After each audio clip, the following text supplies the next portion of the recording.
आपको stop loss की थोड़ी सी एक चीज़ बताना मैं बड़ा ज़रूरी समझता हूँ कि there is a difference between different stocks and their stop losses. जो एक ब्लू चिप स्टॉक होता है उसको आप स्टॉप लॉस नहीं लगाते अगर उसके फंडामेंटल्स रिमेन स्ट्रॉन्ग, उसको आप एवरेज करते हैं। आप अगर मुझसे पूछें तो मैं इसे किस प्राइस में ख़रीदूंगा और कितने अरसे पे रखूंगा। My name is Mohammad Ishaq Rashid and you are watching my YouTube channel. Today I am going to discuss the share named PEL Pak Elektron and their slogan is PEL change your life. ये अपने यूज़र जो इसके इलेक्ट्रिकल अप्लाइंसेस के यूज़र्स हैं उनकी लाइफ तो पता नहीं चेंज करता है या नहीं करता, लेकिन स्टॉक मार्केट में it has change the lives of many people. और जो बड़े शेयर होल्डर्स या बड़े इन्वेस्टर्स हैं उनकी लाइफ में B it has change in a good way, लेकिन जो नया इन्वेस्टर है उनकी लाइफ तो इसने ठीक तरह से चेंज किया, डाउनवर्ड तरीके से। और उसकी रीज़न ये है कि अगर इसकी हिस्ट्री की बात करूं तो 3-4 साल पहले ये शेयर 100 रुपये से ऊपर का होता था और डिविडेंड भी देता था और इस शेयर की ग्रोथ भी बड़ी अच्छी थी। और स्टार्ट से ही हम जब से पाक इलेक्ट्रॉन को देख रहे हैं तो इस शेयर की जो ख़ास बात थी वो ये भी थी कि इसकी जो ट्रेडिंग थी, डेली ट्रेडिंग, वो मिलियंस में होती थी, अभी भी मिलियंस में होती है। ये ट्रेड तो चेंज नहीं हुआ लेकिन प्राइस ज़रूर चेंज हो गई है। और जब लास्ट ईयर इंडेक्स प्लंज तो इट वाज फाउंड बिलो 15, तो अभी कोरोना वायरस के इशू की वजह से भी it was again found below 15। और अगर मैं अपना पर्सनल एक्सपीरियंस आप लोगों के साथ शेयर करूं तो वो ये है, तकरीबन 4 साल पहले मैंने ये शेयर 98 पे ख़रीदा, फिर मैंने 110 का इसको सेल किया। उसके बाद फिर दोबारा मैंने इसे इसकी प्लंजिंग जब स्टार्ट हुई तो मैंने इसे 80s में ख़रीदा और अच्छी क्वांटिटी में ख़रीदा। लेकिन मेरे माइंड में था, मैं इसकी फाइनेंशियल स्टेटमेंट को बड़ा क्लोजली रीड भी कर रहा था, न्यूज़ पे तो नज़र वैसे ही हर कोई रखता है, लेकिन most important thing is financial statement जो इसके फंडामेंटल्स बताती है। तो मुझे ये पता था इट वोंट लास्ट लॉन्ग, तो थोड़ा एक माइंड में मैंने रखा कि अगर ये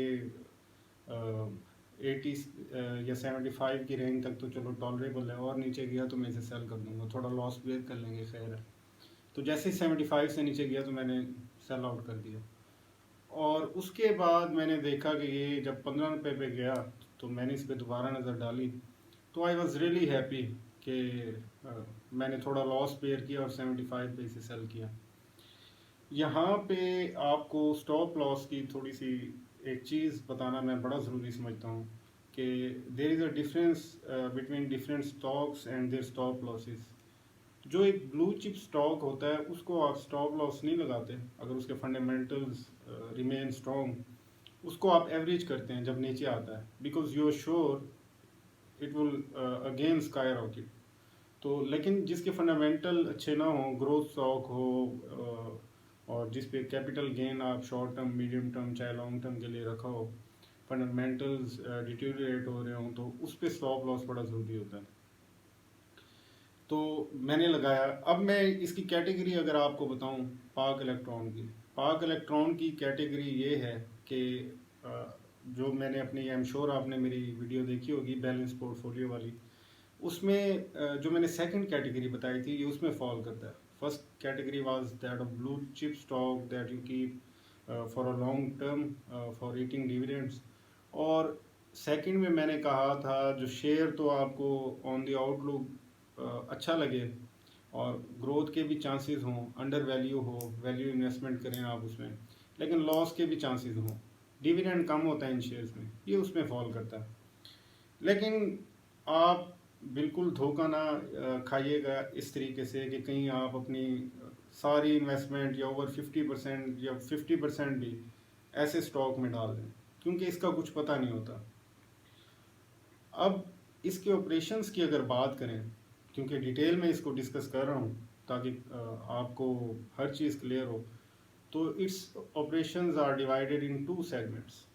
पहले इसका एक ही सेगमेंट होता था कि ये जो इलेक्ट्रिकल अप्लाइंसेस होती हैं वो बनाते थे, रेफ्रिजरेटर्स, एसीज, बाद में इन्होंने एलईडी भी बनाना स्टार्ट कर दी। And I want to remind you all guys कि ये जो इलेक्ट्रिकल अप्लाइंसेस की मार्केट है ये बड़ी सैचुरेटेड मार्केट है। सैचुरेटेड का मतलब ये होता है there are many competitors in it, तो कंपेटिटिव एज बड़ा कम होता है इसमें जो मैन्युफैक्चरर होते हैं या सेलर्स होते हैं उनके लिए।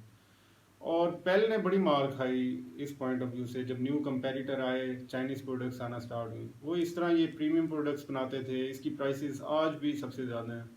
टॉप दो तीन आप महंगे तरीन अगर देखें तो उनमें फॉल करता है। तो इसके रेवेन्यू फॉल करना स्टार्ट हो गए जब ग्री और बाकी चीज़ें आई और उनके एयर कंडीशनर्स आए और बाकी चीज़ें। Then they thought of making LEDs, तो वो भी गुजारा लायक चला, इतना नहीं चला। तो फिर इन्होंने एक अच्छा डिसीजन लिया, वो ये कि एक इन्होंने अपना दूसरा सेगमेंट बनाया जिसमें इन्होंने ट्रांसफार्मर्स बनाना स्टार्ट कर दिए। आज भी अगर आप गौर करें अपने आसपास कहीं पे, तो जो एक कन्वेंशनल और पुराने बड़े साइज़ के ट्रांसफार्मर्स होते थे उनके बाद एक छोटे साइज़ के आना स्टार्ट हो गए जो कि पावर में काफ़ी ज़्यादा और अच्छे थे, स्मार्ट ट्रांसफार्मर्स। और भी कई किस्म के, मैं इसी वीडियो में आपको दिखाऊंगा इनके ट्रांसफार्मर्स की कैटेगरीज भी। तो वहाँ से इनको अच्छी खासी इनकम होना स्टार्ट हुई और कंपनी थोड़ी सी स्टेबल हुई, लेकिन अभी भी इट्स लूजिंग इट्स ग्राउंड। तो ये इतनी जो ब्लू चिप नहीं है ये स्टॉक, लेकिन अच्छा ग्रो स्टॉक है। अब मैं यहाँ पे आपको ये बात भी बताता चलूँ कि इसके ओनर सैगल ग्रुप है जो एक टाइम पे पाकिस्तान का सबसे बड़ा इंडस्ट्रियल ग्रुप था। अभी भी ये काफ़ी वेल्दी लोग हैं इसके जो ओनर्स हैं, और उन्होंने जब कंपनी एक्वायर की थी तो इसको काफ़ी ऊपर ले गए थे। एक ज़माने में ये बड़ा ज़बरदस्त ब्रांड था। तो अब भी काफ़ी अच्छा चल रहा है। ट्रांसफार्मर्स को इन्होंने काफ़ी डाइवर्सिफाई किया है, बड़ी इन्होंने ठीक ठाक किस्म की इन्वेस्टमेंट्स की हैं। तो आप अगर मुझसे पूछें तो मैं इसे किस प्राइस में ख़रीदूंगा और कितने अरसे पे रखूंगा, तो मैं कोशिश करूंगा कि आजकल जिस रेट पे है 22-23 रुपए पे, इस पे तो नहीं लूँगा, क्योंकि I don't know where the market is heading. क्योंकि मार्केट आजकल कुछ पता नहीं है, एक स्टेप आगे लेती है तो दो स्टेप पीछे लेती है। हाँ, अगर मुझे ये बिलो 18 मिले तो मैं थोड़े से शेयर ज़रूर लूँगा इसके, और बिलो 15 दोबारा मिले फिर तो I want miss the shot at any cost. और कितने अरसे के लिए रखूँगा, ये मैं लॉन्ग टर्म के लिए रखूँगा। शॉर्ट टर्म के लिए अगर कोई इन्वेस्ट करना चाहे फिर तो उसे जितना नीचे मिले उतना नीचे उठाए, फिर कोई ये रेंज नहीं है उठाने के लिए। अगर शॉर्ट टर्म के लिए उठाना चाहते हैं फिर बिलो 16, 17, 15 आपको मिले और फिर आप 20 पे 22 पे बेच दें तो फिर यू विल बी लकी। लेकिन अगर मैं ख़रीदूँ, क्योंकि मैं शॉर्ट टर्म में बिलीव नहीं करता ज़्यादा, मैं अगर ख़रीदूँ तो फिर मैं इसे बिलो 15 ख़रीदूँगा और बिलो 18, 15, 18 पे ख़रीदना स्टार्ट करूँगा 15 तक या जो भी हो, और मैं इसे कम से कम फॉर ओवर ये रखूँगा, हो सकता है 2 साल के लिए भी रखूँ। अब चलते हैं इसके ज़रा फाइनेंशियल स्टेटमेंट और फंडामेंटल एनालिसिस करते हैं। उसके बाद जो है आपका ख़ुद का डिसीजन होगा कि आप किस रेंज पे ख़रीदें। और मैं अगेन आपको अर्ज करूँगा कि do your own research, take your own risk and take responsibility for your own decisions. आपकी हार्ड एंड मनी है, प्रॉपर रिसर्च करके आप इन्वेस्ट किया करें, ऐसे ही पैसे थ्रो ना किया करें किसी भी स्टॉक को, शिटी स्टॉक को आप उठाने के लिए। चलें हम फाइनेंशियल स्टेटमेंट देखते हैं। पाक इलेक्ट्रॉन की फाइनेंशियल स्टेटमेंट है एक क्वार्टर की। इसमें कंपैरेटिव फिगर्स भी एज़ यूजुअल दी हुई हैं और देख लेते हैं। ग्रॉस सेल्स दी हुई हैं, 8.5 बिलियन की थी, अभी 8 बिलियन की हो गई हैं इस क्वार्टर में। मार्च एंडिंग है। और इसके अलावा सेल्स टैक्स और डिस्काउंट्स की फिगर्स हैं। नेट सेल्स से स्टार्ट कर लेते हैं। 6.6 बिलियन थी, आलमोस्ट अभी 5.9 बिलियन पे आ गई है, प्लंजिंग हुई है। और इसके अलावा ग्रॉस प्रॉफिट है 1.7 बिलियन था, 1.3 बिलियन हो गया। अदर ऑपरेटिंग इनकम है इनकी, ये 7 करोड़ थी, अभी 3 करोड़ हो गई है। सॉरी, 77 लाख थी, अभी 35 लाख। ये ऐसे ही है, थोड़ी सी फिगर है, इतनी ज़्यादा अमाउंट नहीं है। डिस्ट्रीब्यूशन कॉस्ट ऑलमोस्ट डबल हो गई है, हालांकि सेल्स तो कम हो गई हैं काफ़ी। डिस्ट्रीब्यूशन कॉस्ट फिर भी डबल हो गई है, 38 करोड़ से 61 करोड़ हो गई है। ओके, एडमिनिस्ट्रेटिव कॉस्ट भी बढ़ रही हैं। उधर ऑपरेटिंग एक्सपेंसेस कम हो गए हैं थोड़े से, फाइनेंस कॉस्ट बढ़ गई है, but we can overlook that figure क्योंकि अभी कम हो गई है जो इंटरेस्ट रेट है। शेयर प्रॉफिट लॉस ये बड़ा मसला है, लास्ट टाइम 1.5 थी, अभी नेगेटिव में चला गया है तकरीबन।